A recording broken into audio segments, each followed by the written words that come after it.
12 মে 2025 সাল ছাত্র জনতার বিক্ষোভ আন্দোলনের ফলে বর্তমান যে অন্তর্বর্তীকালীন সরকার রয়েছে তারা আওয়ামী লীগের রাজনীতি এবং আওয়ামী লীগের বর্তমানে দেশে কর্মকাণ্ড পরিচালনা করা একেবারে নির্বাহী আদেশে বাতিল করে দিয়েছে।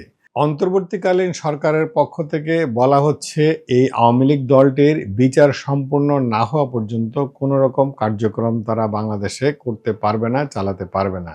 সেই প্রজ্ঞাপন জারি হওয়ার পরে বাংলাদেশ নির্বাচন কমিশন আওয়ামী লীগের নিবন্ধন স্থগিত করেছে অথবা বাতিল করেছে বলে আমরা জানতে পেরেছি। তাহলে বলাই যেতে পারে বাংলাদেশের রাজনীতিতে খুব সহসায় আওয়ামী লীগের সক্রিয় হওয়ার কোনো পথ আমরা আর সামনে দেখতে পাচ্ছি না।